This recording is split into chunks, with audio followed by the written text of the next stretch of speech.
Hello friends, पिछले video में हमने मोस्ट इम्पोर्टेंट टॉपिक 50 तक सीख लिए थे। पार्ट 3 वीडियो था वो। ये पार्ट 4 नंबर का वीडियो है। इसमें हम टॉपिक नंबर 51 से स्टार्ट करेंगे। वीडियो स्टार्ट करने से पहले हमारे चैनल को लाइक करें, सब्सक्राइब करें और कमेंट करें। टॉपिक नंबर 51 है, ठीक है। तो 51 पॉइंट में लिखा हुआ है at hinge point bending moment will be zero. मतलब कि हिंज पॉइंट पे बेंडिंग मोमेंट कितना होगा? जीरो। जब कोई हिंज सपोर्ट है, हिंज सपोर्ट जैसे कोई बीम सेक्शन है, बीम सेक्शन में एक सपोर्ट रोलर है, दूसरा एक रोलर सपोर्ट है, दूसरा हिंज सपोर्ट है, तो उस हिंज सपोर्ट पे क्या होगा? बेंडिंग मोमेंट आपका क्या होगा? जीरो होगा। मैंने एक एग्जाम्पल दिया है, ये हमेशा याद रखना है। हिंज पॉइंट पर हमेशा क्या होगा? बेंडिंग मोमेंट आपका जीरो होगा। तो at hinge point bending moment will be zero. 52 points देखिए। Method of determine deflection of beam. कौन कौन से मेथड है जो डिफ्लेक्शन ऑफ बीम को मेजर कर सकते हैं? डिफ्लेक्शन ऑफ बीम में जिन मेथडों से डिफ्लेक्शन ऑफ बीम को मेजर कर सकते हैं वो कौन कौन से मेथड हैं? तो एक मेथड होता है double integration method, moment area method, strain energy method and conjugate beam method.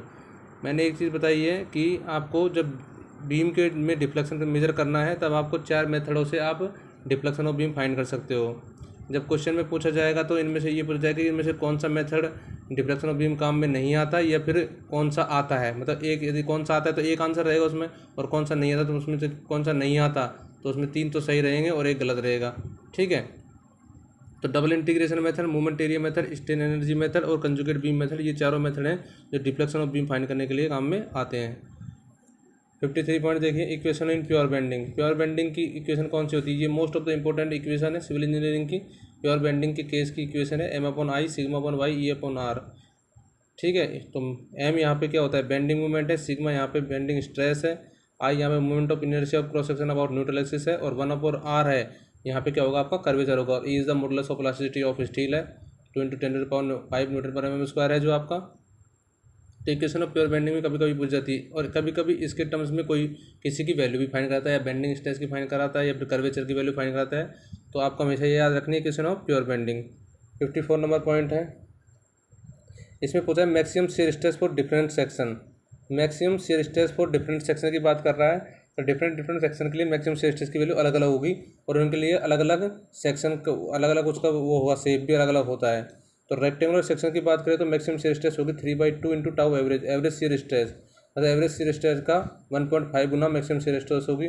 Triangular section के लिए 4/3 × टाउ एवरेज, मतलब मैक्सिमम शियर स्ट्रेस की 4/3 मतलब 1.33 टाउ एवरेज होगी। उसी प्रकार सर्कुलर सेक्शन के लिए भी टाउ मैक्स 4/3 टाउ एवरेज होगी। और फॉर डायमंड सेक्शन के लिए भी मैक्सिमम शियर स्ट्रेस की वैल्यू कितनी होगी आपकी? 9/8। ओके, तो ये चारों सेक्शन के लिए मैक्सिमम शियर स्ट्रेस की value in terms of average shear stress आपको बता दी गई है। नेक्स्ट पॉइंट देखिए आप 55। नेक्स्ट पॉइंट है आपका 55 है। 55 में क्या है? 55 में देखिए आप प्योर टॉर्जन। प्योर टॉर्जन की बात करते हैं हम। प्योर टॉर्जन क्या होता है? शाफ्ट के अंदर प्योर टॉर्जन का केस होता है। जब टॉर्जन ऑफ शाफ्ट का बारे में पढ़ेंगे तो वहाँ पे प्योर टॉर्जन की बात आती है। तो प्योर टॉर्जन में शाफ्ट कैसी होती है? इन case of pure torsion shaft आपकी प्रिज्मेटिक होगी। और उससे पहले हमें ये पता होना चाहिए कि प्योर टॉर्जन होता क्या है, उसकी डेफिनेशन तो आपको पता होना चाहिए। If no shear force and no bending moment is present in structural member then it will be in case of pure torsion. मतलब किसी भी स्ट्रक्चरल मेंबर के अंदर ना शियर फोर्स है ना बेंडिंग मोमेंट प्रेजेंट है, वहाँ पे क्या होता है? वो प्योर टॉर्जन का केस होता है। प्योर टॉर्जन का केस होता है। और प्योर टॉर्जन के केस में जो आपकी शाफ्ट रहेगी वो कैसी होगी? आपकी प्रिज्मेटिक होगी। तो कभी कभी एग्जाम में ये भी पूछा जाता है कि प्योर टॉर्जन के केस में शाफ्ट कैसे होगी? आपकी प्रिज्मेटिक ही होगी। और ये भी पूछा जाता है कि प्योर टॉर्जन होता कब है? जब किसी भी स्ट्रक्चरल मेंबर के अंदर ना शियर फोर्स हो ना बेंडिंग मोमेंट प्रेजेंट हो, तो उस केस में आपका स्ट्रक्चरल मेंबर में प्योर टॉर्जन की कंडीशन जनरेट होगी। ओके, 56 है। Angle of twist is maximum at the free end of shaft. Angle of twist मतलब थीटा की value and of the shaft में क्या होगी? Maximum. Angle of twist is maximum at the free end of shaft. Shaft की value जब free and होगा, एक and से शाफ्ट क्या होगी? फिक्स होगी, दूसरे एंड से फ्री है, तो एंड पे जो क्या होगा आपका, जो एंगल ऑफ ट्विस्ट होगा वो क्या होगा? आपका मैक्सिमम होगा, ठीक है। तो angle of twist is maximum at the free end of the shaft. 57 point देखिए। Ratio of strain energy. Strain energy को यू से डिनोट करते हैं, जैसे यू लिखा हुआ है यहाँ पे। Ratio of strain energy for solid and hollow shaft, ये भी काफ़ी एग्जामों में डायरेक्ट पूछा जाता है। तो U hollow strain energy of hollow strain energy upon solid बराबर में d² प्लस में d² अपॉन में d²। ये आपका, आप कंफ्यूज मत होइए। कभी कभी आप d² ऊपर बांध लेके चलते हैं, लेकिन होलो की बात करेंगे तो इनसाइड और आउटसाइड दोनों आएगा ना। तो यू होलो में तो इनसाइड आउटसाइड दोनों आएगा, प्लस होगा d² प्लस d² अपॉन में d², और d होगा आपका inside dia of hollow shaft. अब ratio of torque for hollow and solid shaft, torque का रेशियो, ठीक है, टॉर्क तो टी होलो, टॉर्क को टी से डिनोट करते हैं, T hollow upon T solid. अब होलो की बात कर रहा है ऊपर, तो यहाँ पे क्या होगा, टी बार डी की पावर 4 माइनस डी की पावर छोटा डी की पावर 4 अपॉन में डी 4, और डी 4 यहाँ पे डी क्या है, inside of dia of hollow shaft होता है। तो ये दोनों आपको याद रखना है। 59 पॉइंट देखिए, पट और सीपीएम। जब सीपीएम पट पढ़ते हैं तो पट और सीपीएम की फुल फॉर्म आपको पता होनी चाहिए, क्योंकि काफ़ी बार ये भी पूछा जाता है कि पट की फुल फॉर्म क्या है और सीपीएम की फुल फॉर्म क्या है और ये किस पे बेस्ड होते हैं। तो पट की जो फुल फॉर्म होगी वो होगी program evolution and review technique.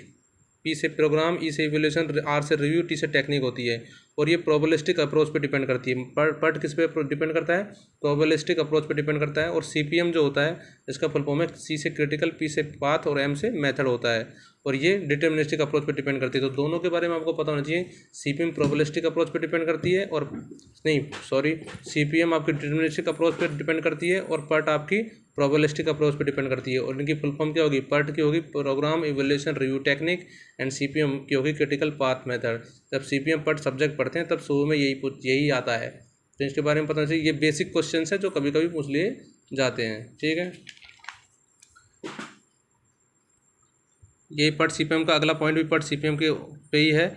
Cost slope निकालते हैं। कॉस्ट स्लोप निकालने के लिए फॉर्मूला होता है, कॉस्ट स्लोप को CS से डिनोट करते हैं, ठीक है। और इसका फॉर्मूला क्या होगा, क्रैश कॉस्ट माइनस में नॉर्मल कॉस्ट अपॉन में नॉर्मल टाइम माइनस में क्रैश टाइम होता है। तो CC माइनस CN अपॉन में TN माइनस TC, ये भी काफ़ी बार पूछा जाता है। जैसे आप कॉस्ट स्लोप निकलवाएगा या फिर इसके बाद डायरेक्ट फॉर्मूला ही पूछ लेता है।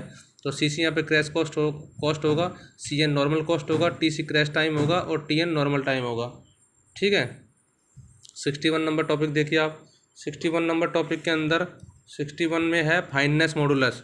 क्या है, फाइननेस मॉडुलस। तो फाइननेस मॉडुलस डिपेंड करता है टाइप ऑफ सैंड कैसी है। टाइप ऑफ सैंड या टाइप ऑफ एग्रीगेट जैसे होंगे वैसे ही उसका फाइननेस मॉडुलस होगा। उसकी वैल्यू टाइप ऑफ सैंड पे तो डिपेंड करती है। तो फाइननेस मॉडुलस में फाइन सैंड, मीडियम सैंड और कोर्स सैंड, वैसे तो एग्रीगेट और भी तरीके के होते हैं, उनकी फाइननेस मॉडुलस अलग अलग तरीके की होती है, लेकिन मैं आज आपको फाइन सैंड, मीडियम सैंड और कोर्स सैंड ज़्यादातर पूछी जाती हैं, ये वैल्यू ही पूछी जाती है। फाइन सैंड के लिए फाइननेस मॉडुलस की वैल्यू कितनी होती है, 2.2 से 2.6, मीडियम सैंड के लिए 2.6 से 2.9 और कोर्स सैंड के लिए 2.9 टू 3.2 होता है, ओके। 62 नंबर टॉपिक है एक्टिविटी ऑफ क्ले। एक्टिविटी आपकी, इसमें एक्टिविटी क्या शो करती है, एक्टिविटी आपकी शो करती है कि कितना, मतलब कितनी क्ले, कोई भी सॉइल है कितनी एक्टिव है, मतलब कितनी भी लूजनेस कितनी है उसके अंदर, टाइटनेस कितनी है, स्वेलिंग कितनी है, श्रिंकेज कितना है, वो एक्टिविटी इसको शो कर देगी। तो एक्टिविटी जब आपको निकालनी है क्ले की तो कैसे निकालेंगे, प्लास्टिसिटी इंडेक्स PI अपॉन में percentage by weight finer than 2 micron. 2 micron से परसेंटेज फाइनल होंगे, उनकी वैल्यू यहाँ पुट करेंगे और प्लास्टिसिटी इंडेक्स की वैल्यू यहाँ रखेंगे। तो यहाँ से आपको एक्टिविटी ऑफ क्ले पता लग जाएगी। यदि एक्टिविटी ऑफ क्ले कोई भी सॉइल की लेस देन 0.75 तो वो कैसी सॉइल, इनएक्टिव। 0.75 से 1.25 है तो वो आपकी नॉर्मल, और ग्रेटर देन 1.25 है वो एक्टिव केस में है। अतः मैक्सिमम एक्टिव कब होगी, जब उसकी एक्टिविटी की वैल्यू कितनी होगी, ग्रेटर देन 1.25। मतलब यहाँ से जब फॉर्मूले से आपको एक्टिविटी किसी सॉइल की वैल्यू ग्रेटर देन 1.25 मिलती है तो वो क्ले क्या है, एक्टिव, बहुत ज़्यादा एक्टिव है।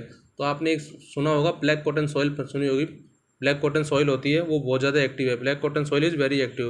मतलब उसमें मोंटोमोर्लाइट पार्टिकल होता है, जो आपने केओलाइट, इलाइट, केओलाइट और मोंटोमोर्लाइट 3 सॉइल क्लासिफिकेशन में पार्टिकल तो पढ़े ही होंगे। तो मोंटोमोर्लाइट ब्लैक कॉटन सॉइल के अंदर ज़्यादा होते हैं, इसलिए यहाँ पे इसकी एक्टिविटी की वैल्यू भी क्या होती है, ज़्यादा होती है। तो ब्लैक कॉटन सॉइल की वैल्यू ग्रेटर देन 1.25 है, इसलिए black cotton soil is very active. यदि पूछ लिया जाए कि बहुत ज़्यादा एक्टिव कौन सी सॉइल के लिए है तो एक्टिव, तो वो जिसमें black cotton soil is very active होता है। और जैसे जैसे एक्टिविटी की वैल्यू बढ़ती है तो वो एक्टिविटी की वैल्यू बढ़ती है तो वो एक्टिविटी उसकी ज़्यादा होगी। 63 देखिए।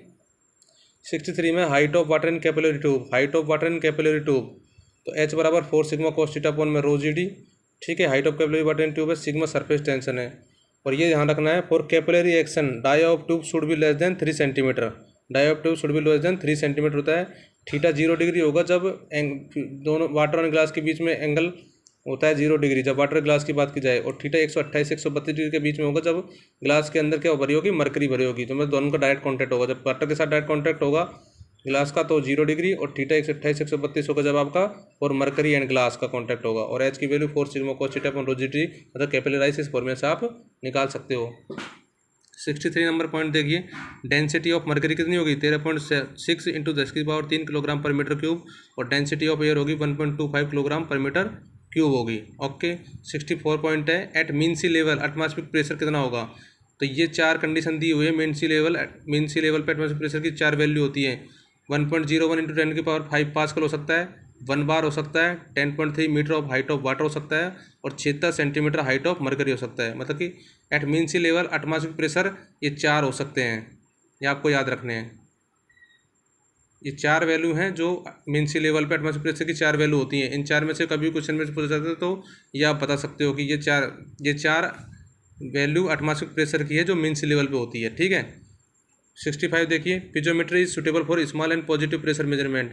पिजोमीटर small and positive pressure measurement के लिए काम में लिया जाता है, क्योंकि पिजोमीटर एक डिवाइस है जो प्रेशर मेजरमेंट के काम में आता है, और ये piezometer only positive and small pressure measurement के काम में ही आ सकता है। यदि बड़ा पॉजिटिव प्रेशर मेजरमेंट करोगे आप तो ये काम में नहीं आएगा। So we can say that piezometer is suitable for small and positive pressure measurement. तो कभी भी आपसे पूछा जाए क्वेश्चन के अंदर कि small and positive pressure measurement के लिए कौन सा मीटर यूज में लिया जाता है, तो वो कौन सा होगा? पिजोमीटर। ओके ओके फ्रेंड्स, इसके नेक्स्ट जो टॉपिक होगा 66 से स्टार्ट करेंगे नेक्स्ट पार्ट में, तब पार्ट 5 में। तब तक के लिए नेक्स्ट वीडियो का इंतज़ार करें और हमारे चैनल को लाइक करें, सब्सक्राइब करें और कमेंट करें। Thank you.